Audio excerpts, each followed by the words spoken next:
Abrir as nossas Bíblias, por favor. Mateus, capítulo 5, a partir do verso 13. E a dona Vitória voltou, hein, dona Vitória?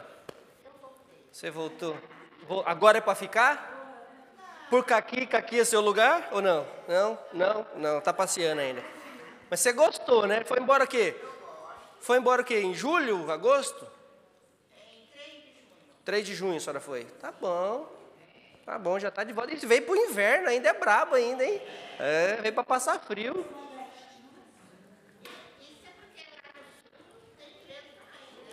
A senhora tá no sul, verdade. Então tá desculpada. Vamos lá. Mateus capítulo 5, verso 13. Opa, eu tô aqui na versão em inglês, deixa eu peraí.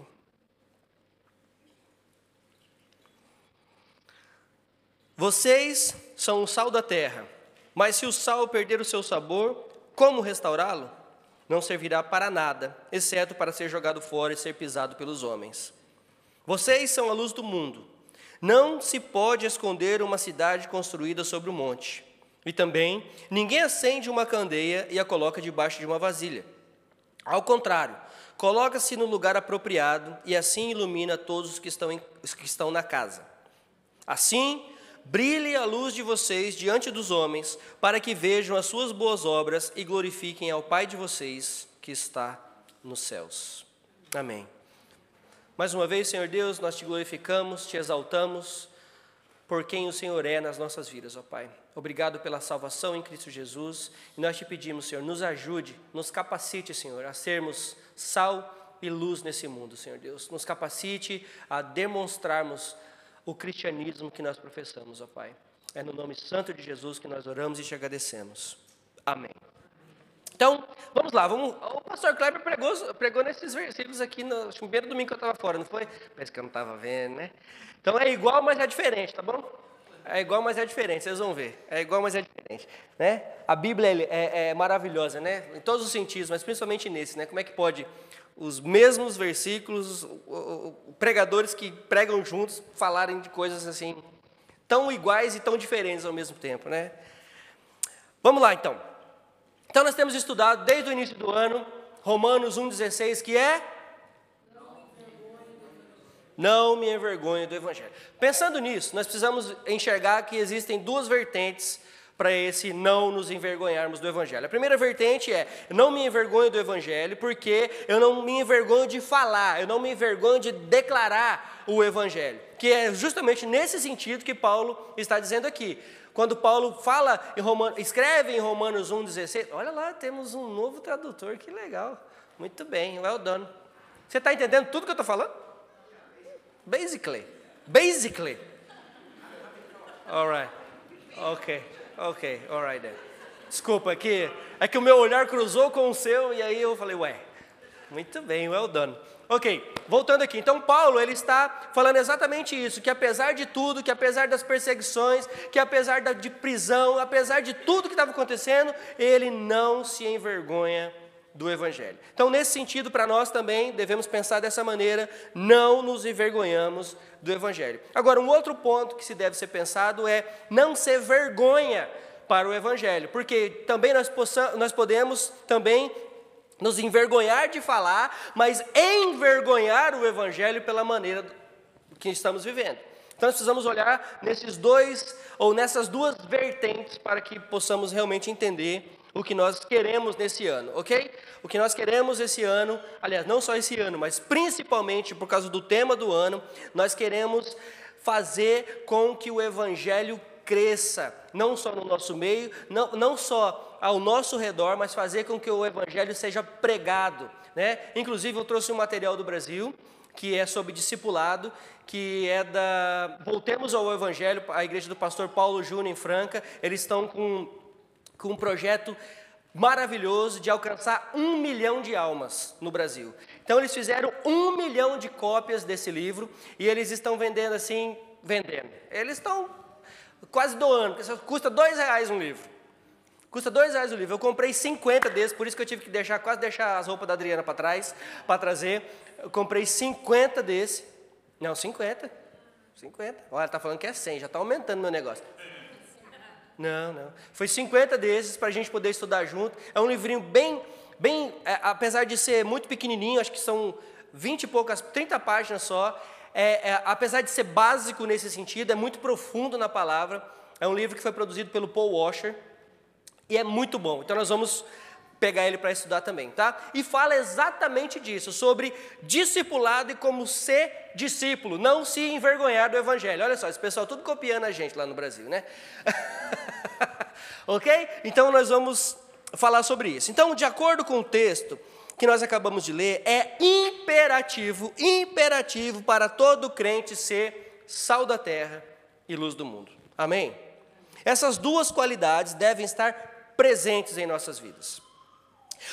Para o Senhor Jesus, era muito importante que os seus discípulos entendessem o que era isso. E claro que é importante para que nós também possamos entender o que isso significa. Então a pergunta que talvez você faça é: por que era tão importante assim para o Senhor Jesus que nós compreendêssemos isso? E a resposta é muito simples. A resposta é para que possamos entender para o que fomos criados e para que nós somos salvos. Nós fomos criados, lembram-se? Nós já estudamos isso, nós somos criados para glorificar o nosso Senhor, ok? E nós somos salvos para glorificar o nosso Senhor através da nossa vida e pregando o Evangelho. Então nós precisamos entender essas coisas. Nós precisamos entender que nós, como crentes no Senhor Jesus, nós temos um papel fundamental na sociedade em que vivemos.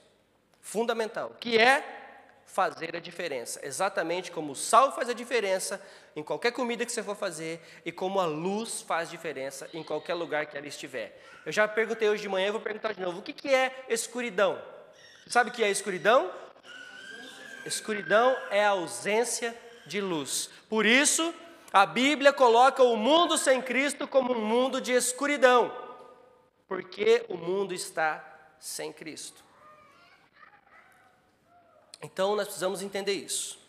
O apóstolo Pedro, argumentando também sobre isso, na sua primeira carta, 1 Pedro, capítulo 2, verso 9, ele também chama a atenção da igreja para essas coisas. Ele diz, 1 Pedro, capítulo 2, verso 9, vós, porém, sois raça eleita, sacerdócio real, nação santa, povo de propriedade exclusiva de Deus, a fim de proclamarmos as virtudes daquele que vos chamou das trevas para a sua maravilhosa luz. Veja, sacerdócio real, nação santa, raça eleita, povo de propriedade, o quê? Exclusiva de Deus, para que possa proclamar as virtudes daquele, não as suas, não as minhas virtudes, mas as virtudes daquele que nos tirou das trevas para a luz. Para a luz.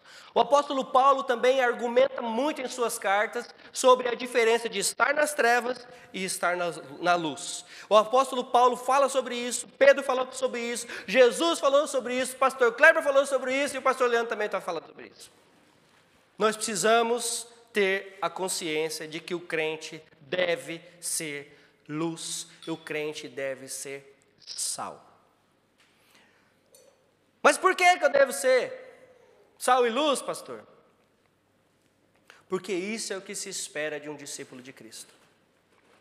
Isso é o que se espera de um discípulo de Cristo. Deixa eu falar uma pegadinha que eu fiz lá no Brasil. Não estou brincando, não é pegadinha não. Mas eu e a Adriana fomos viajar. Vou fazer uma propaganda aqui lá de Bonito, Mato Grosso do Sul. Tem alguém que conhece aí? Bonito, Mato Grosso do Sul? Aquilo é bonito demais. É bonito mesmo, Marcos. É bonito, bonito. Não, é mais, pastor Kleber, é mais. Ao vivo é muito mais bonito. Porque a gente queria um lugar assim mais tranquilo para a gente, né? E na viagem, né? Eu falei para a Adriana assim, falei, amor, nós vamos fazer o seguinte. Chega lá, nós vamos fazer amizades, né? Porque uma pessoa simpática, né? Uma pessoa simpática, puxa assunto com todo mundo, fala pouquinho. O casal, né? O casal fala pouco. Mas, eu falei para ela, é o seguinte, duas coisas que nós não vamos fazer. Primeiro, falar que a gente mora em Londres. Porque você falou que mora fora, parece que tem um deslumbre no povo brasileiro, que já acha que você é montado numa Ferrari de ouro, né? Falou que você mora em Londres, você é montado numa Ferrari de ouro e sei lá o que mais, que parece que flui de você Libras, né? Então, assim, eu falei, então não fala que a gente mora em Londres. Vai surgir um momento que a gente vai ter que falar, porque as pessoas vão perguntar de onde você é. De onde você é? Sou lá de Presidente Epitácio, interior de São Paulo, lá na beira do rio, lá dos pés vermelhos, sou de lá.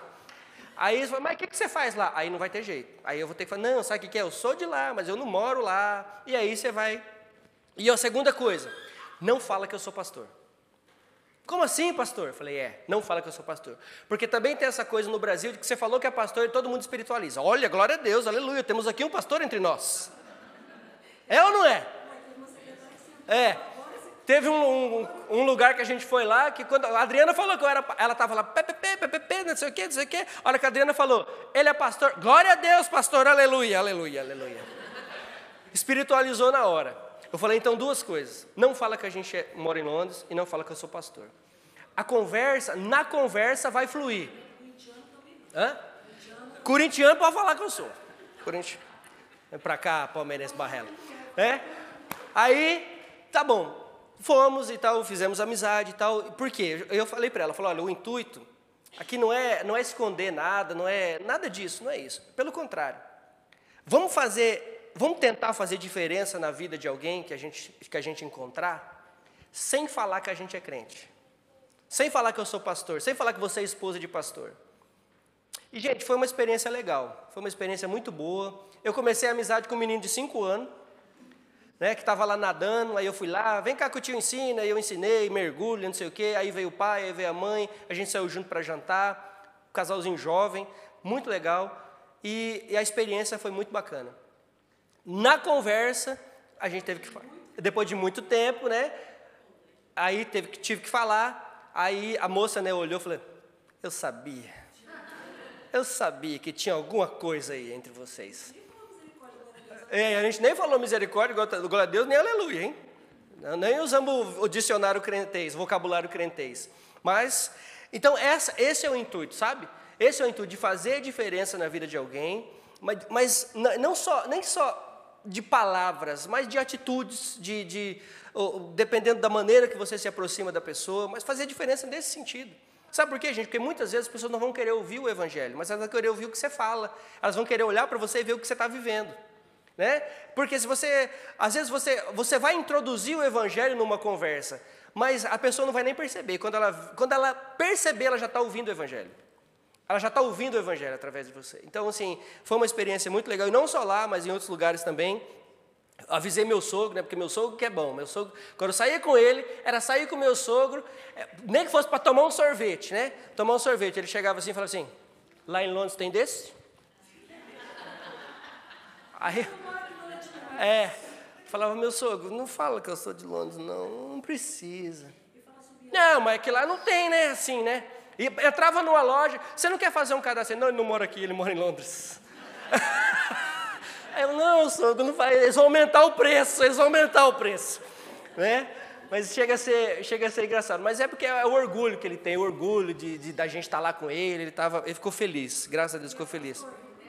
Aí, ó, pastor lá em Londres, viu? Pastor lá em Londres. Não sei o que ele acha, mas tudo bem. Mas foi uma benção.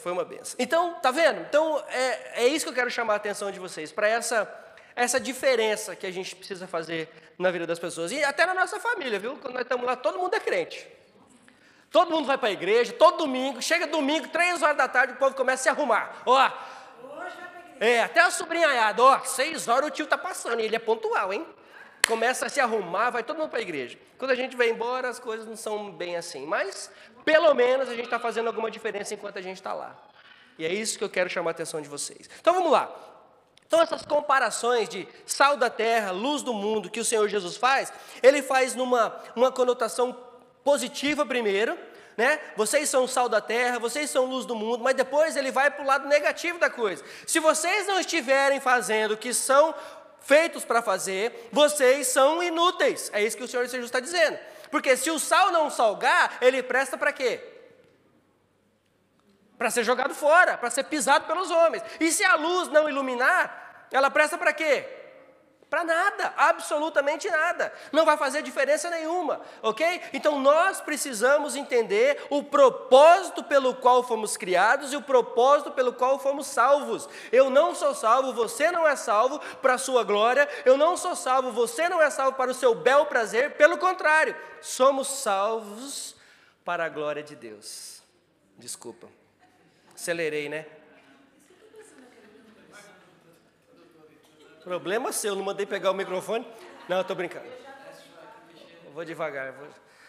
Eu vou chamar o pastor Joaquim para vir aqui, você vai ver só. O que é bom para tosse. Né? Então, vamos lá. Então, essas comparações que o Senhor Jesus faz, elas precisam chamar a nossa atenção. Assim como às vezes nós nos esquecemos para que serve o sal, para que serve a luz, porque é tão natural para nós. Você só percebe que a comida está sem sal, por quê? Porque está sem sal. Você só percebe que a comida está salgada quando? Quando tem muito sal. Estão vendo? E até o sal precisa ser na medida certa. Porque você não vai fazer 3 quilos de feijão com 3 quilos de sal, né? Você não vai cozinhar 3 quilos de feijão com 3 quilos de sal. Se você fizer isso, ninguém vai comer. Então,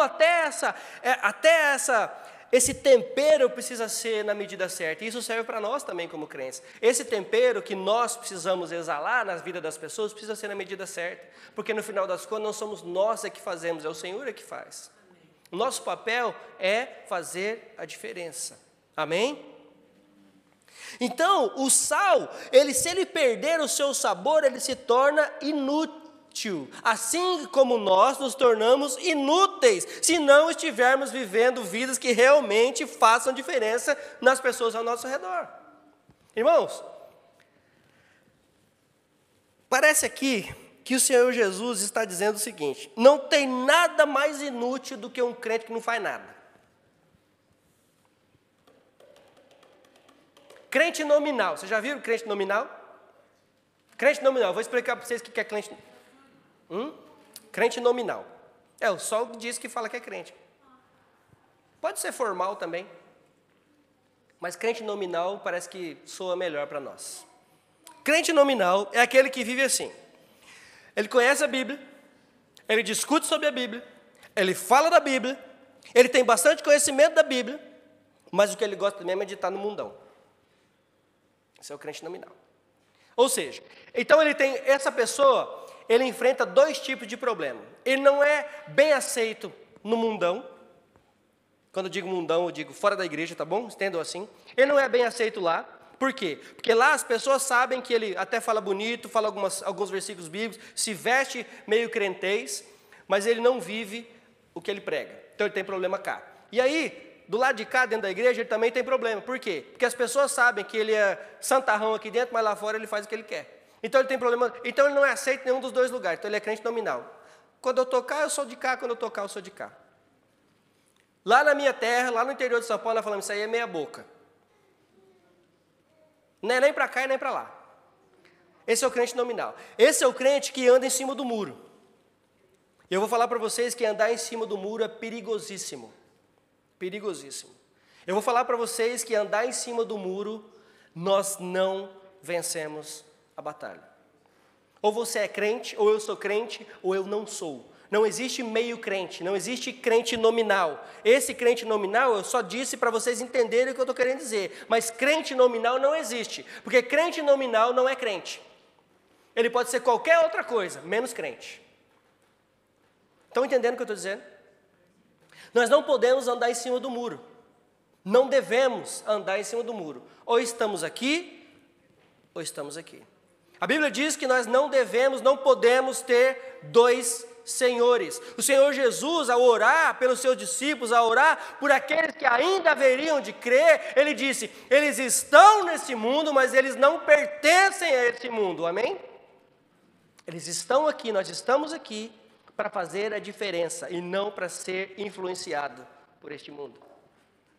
É isso que nós precisamos entender sobre ser sal e luz neste lugar. Em outras palavras, o crente nominal ou o crente formal, ele é inútil. Inútil.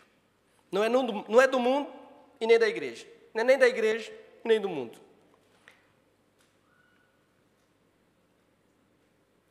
Irmãos, o verdadeiro crente, ele não se oculta.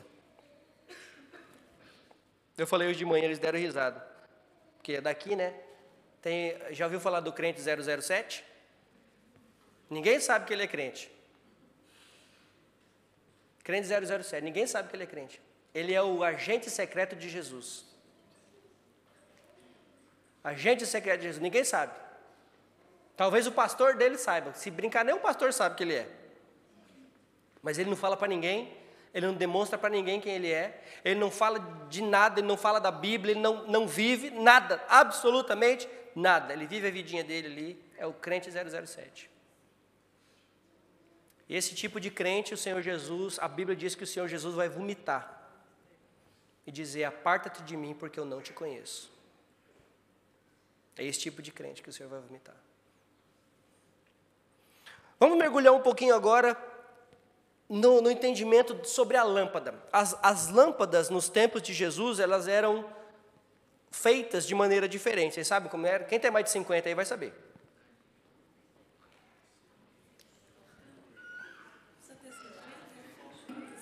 Não, aqui tem mais de 50, porque tem... Hã? Como é que era antes? A Anália sabe. Azeite, dona Vitória. Azeite e o pavio, né? Tinha o pavio e tinha o azeite. E aí o que tinha que acontecer? A gente tinha que tomar cuidado. Ou querosene, né? Não, Anália, você já está mais moderna. Não, estou mais para trás. Era azeite ainda, o querosene já veio depois. Você está muito novinha para o meu gosto. Né? Então era azeite e o pavio. E tinha uma coisa, no transporte você tinha que tomar cuidado também, porque se o pavio molhasse ou caísse, difícil de pegar de volta. Mas você tinha que estar parando o pavio, você tinha que estar sempre com o azeite ali pronto, como a parábola das 10 virgens, lembra-se? O Senhor Jesus contou. O que aconteceu com as virgens? As prudentes. O que aconteceu com as prudentes? E as imprudentes? Ficaram de fora. O Senhor Jesus disse que nós devemos ser prudentes. Prudentes. Devemos estar sempre com a nossa lâmpada acesa, sempre com o óleo pronto, com o paviozinho aparado, bonitinho, acesa. Sempre. Amém? Então nós precisamos pensar nessas coisas. Então, duas coisas só são necessárias: óleo e o pavio. E para nós, pastor, mas como é que eu posso trazer isso para a minha vida cotidiana? Óleo. Óleo. Para nós, Espírito Santo de Deus. Porque é só Ele que atua em nós. Então, quanto mais eu oro, e aí é o pavio. Então, quanto mais eu oro, quanto mais eu acendo esse pavio, quanto mais eu cuido desse pavio, quanto mais eu oro, quanto mais eu estudo a palavra de Deus, quanto mais eu frequento os estudos, quanto mais eu vou para a igreja, quanto mais eu participo das coisas da igreja, mais aceso eu estou.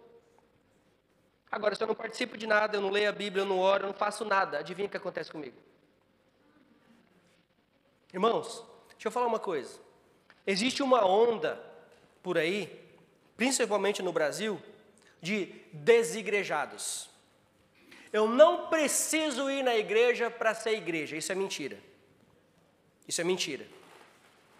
Eu não preciso ir na igreja para ser crente. Eu até aceito, mas não concordo. Crente precisa estar no meio de crente, crente precisa estar reunido em assembleia dos santos, crente precisa estar com os irmãos para aprender, para crescer, para amar, para servir, para glorificar o Senhor. Agora, eu não preciso ir na igreja para ser igreja, isso não é verdade, isso não é bíblico. Porque a Bíblia diz que nós somos igreja quando nós estamos juntos. Eu andando sozinho, sou um crente andando sozinho. Eu não sou igreja andando sozinho. Quando estamos juntos é que somos igreja. Amém? Amém. Então vamos arrumar essa nomenclatura aí. Você quer falar que você não quer ir na igreja porque você é igreja? Tudo bem. Aliás, tudo bem nada, está errado. Então pelo menos fala que você quer, eu sou crente, eu preciso da igreja. Ok.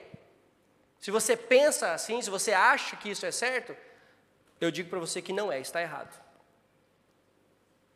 Está errado. Jesus vai vir buscar a sua igreja. A sua igreja que é formada por indivíduos. Jesus vai vir buscar a sua igreja. A sua igreja. Vamos lá então. Então, como eu disse, o pavio deve ser bem aparado, deve ser bem cuidado, e isso está falando da nossa vida espiritual.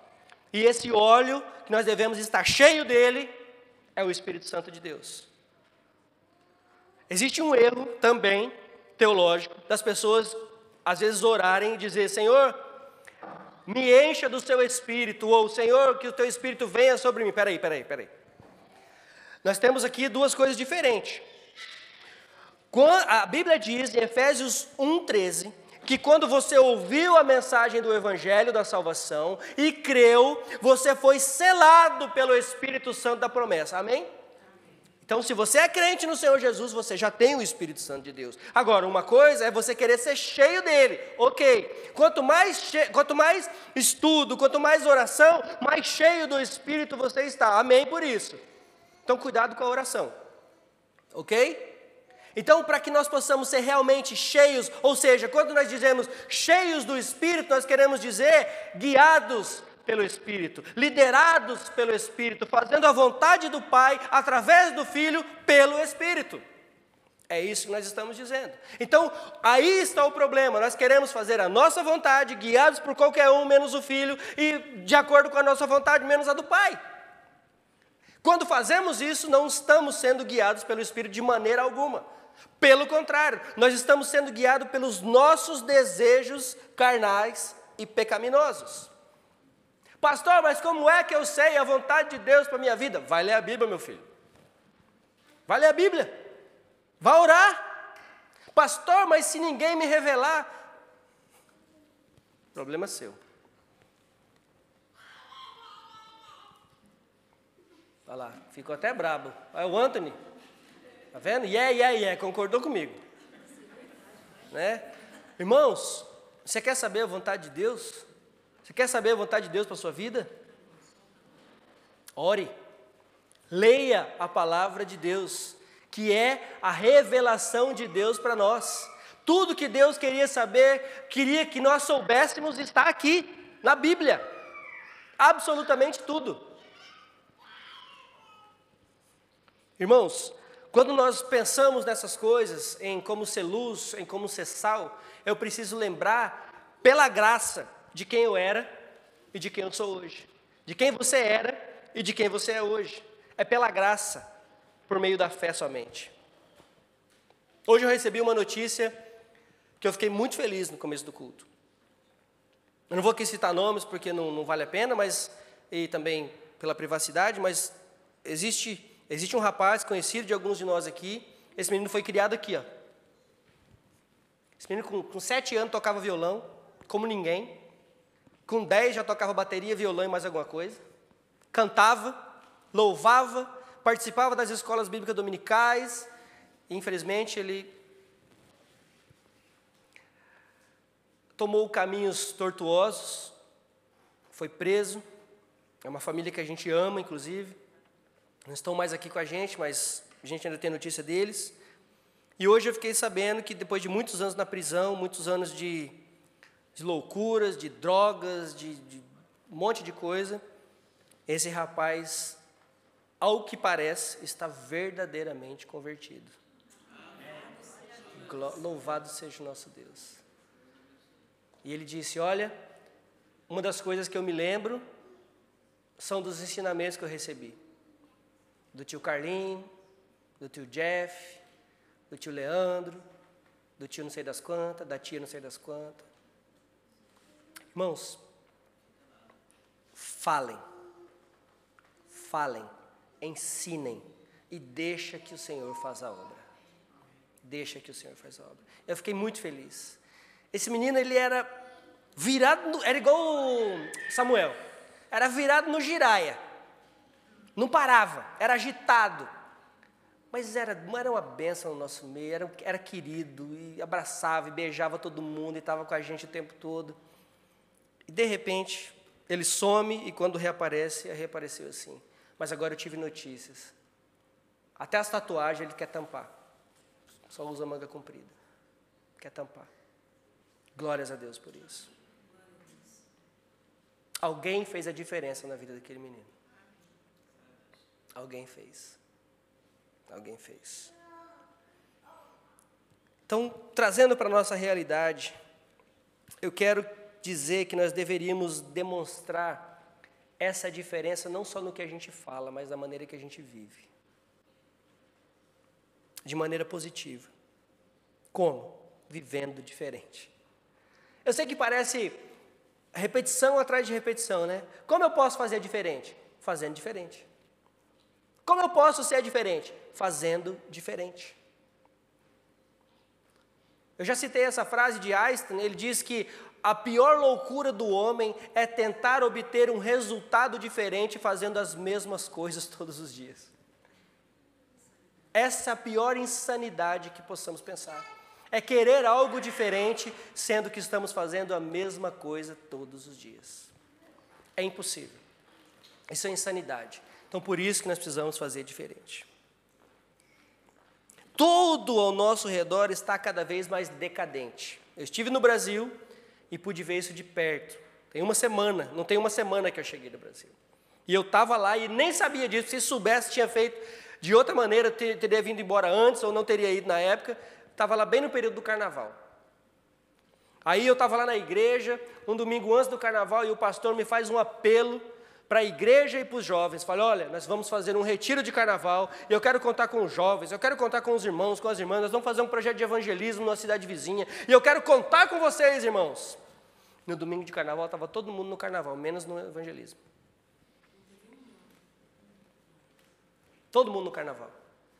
E tem crente que acha legal e fala que está tudo bem fazer isso. Sabe quem é esse? Como é que é o nome dele? Crente meninado. Pois é. Pois é. Tá tudo bem. Fazer evangelismo não, é chato. Fazer evangelismo não dá. Fazer evangelismo é difícil. Mas pular carnaval pode. Já estão falando, eu li um artigo sobre isso, já estão falando que para o ano que vem, existe aí uma instituição cristã que vão lançar um bloco religioso gospel no carnaval de 2024. Olha que lindo! Não é lindo? É lindo. Para ir para o inferno é lindo. Irmãos, de novo, está vendo como não dá para ficar nem aqui nem acolá? Porque isso, você sabe qual é o problema disso? E o meu problema com isso é que, ao concordarmos com certas coisas, ao fazermos certas coisas, ao apoiarmos certas coisas, o maior problema de tudo isso é que não estou envergonhando o meu nome. Não estou envergonhando o nome da igreja. Eu estou envergonhando o nome de Cristo. Porque as pessoas vão apontar e não vão dizer, olha lá o Leandro. Eles não vão apontar e vão dizer, olha lá o membro de Cliff Oak Church. Eles vão apontar e dizer, olha lá o crente. Olha lá o cristão. Olha lá o que se diz discípulo de Cristo. Será que é isso que Cristo ensina? Eles sabem que não é. Eles sabem, quem aponta sabe que não é isso que nós deveríamos fazer, que nós deveríamos viver. Eles próprios sabem. E é assim que nós estamos vivendo. Somente quando nós entendemos verdadeiramente a importância de sermos sal da terra e luz do mundo é que poderemos então brilhar diante dos homens. E quando eu digo brilhar diante dos homens, não estou dizendo da minha própria luz, mas a luz de Cristo refletindo através de mim, ou seja, trabalhando em mim e através de mim. Em mim e através de mim. E veja que essa luz brilhe para que os outros vejam as boas obras. Olha isso. Para que os outros vejam as boas obras. Por causa de Cristo. E aqui não existe espaço para soberba, ostentação, exibicionismo, nada dessas coisas, porque o louvor, a glória é somente de Deus. Como diz aqui o texto que nós acabamos de ler no final, no capítulo 16, assim brilhe a luz de vocês diante dos homens, para que vejam as suas boas obras e glorifiquem a quem? Ao Pai de vocês que está nos céus. É o Pai que deve ser glorificado através das obras.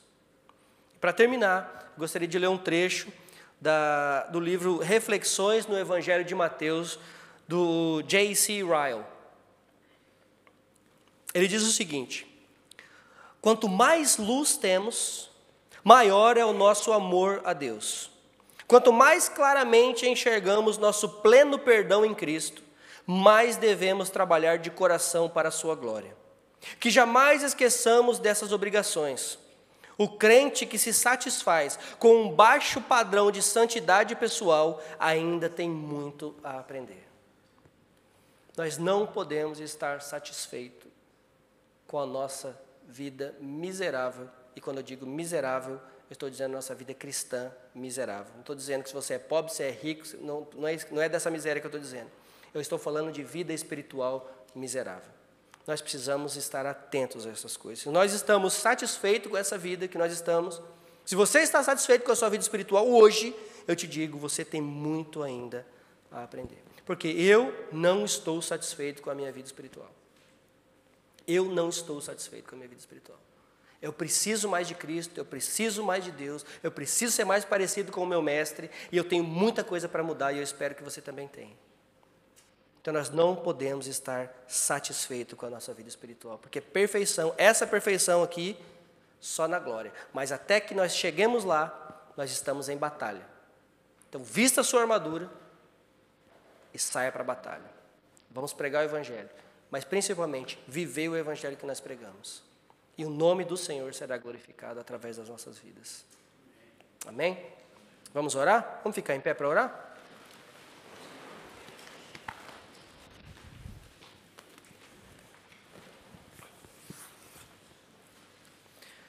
Senhor, nosso Deus e Pai, mais uma vez, Senhor, nós nos achegamos diante do Senhor, prostrados diante do Teu poder, da Tua graça, da Tua majestade, da Tua misericórdia, Senhor Deus. Só o Senhor é merecedor de toda honra e de toda glória. Nós estamos aqui porque aprouve ao Senhor nos trazer aqui essa noite. Nós estamos aqui porque o Senhor nos permitiu estarmos aqui essa noite. Pai Santo, que nós possamos colocar em prática tudo isso que temos aprendido. Que o Teu Evangelho não seja envergonhado pelas nossas palavras, atitudes e maneira de viver, mas que o Senhor seja glorificado através das nossas vidas, Senhor Deus. Senhor, eu te peço, capacita, Senhor, os Teus servos. Dê-nos a força que nós não temos, a capacidade que não vem de nós, a intrepidez que não vem de nós. Nos ajude a lutar contra os nossos pecados, Senhor. Que possamos lutar contra eles, que possamos negar, e que possamos buscar fazer a Tua vontade, Senhor Deus. Pai Santo, obrigado por essa noite. Obrigado pelos louvores entoados aqui essa noite. Obrigado por cada um que o Senhor trouxe aqui essa noite, por aqueles que estão nos assistindo online também, Senhor Deus. Nós te pedimos, Senhor Deus, faça a diferença na nossa vida. E te pedimos, nos use para fazer a diferença na vida dos outros ao redor. Capacita, Senhor, os Teus servos e as Tuas servas, para a honra e glória do Teu santo nome, Senhor Deus. Nós te louvamos, Senhor. Nós te louvamos pela Tua palavra. Nós te louvamos pelo Teu Espírito Santo, que habita em nós, que faz morada em nós. E te pedimos que possamos, em nome de Jesus, te buscar mais e mais, sermos mais parecidos contigo. É no Teu santo nome, Senhor Jesus, que nós oramos e te agradecemos. Amém. Amém.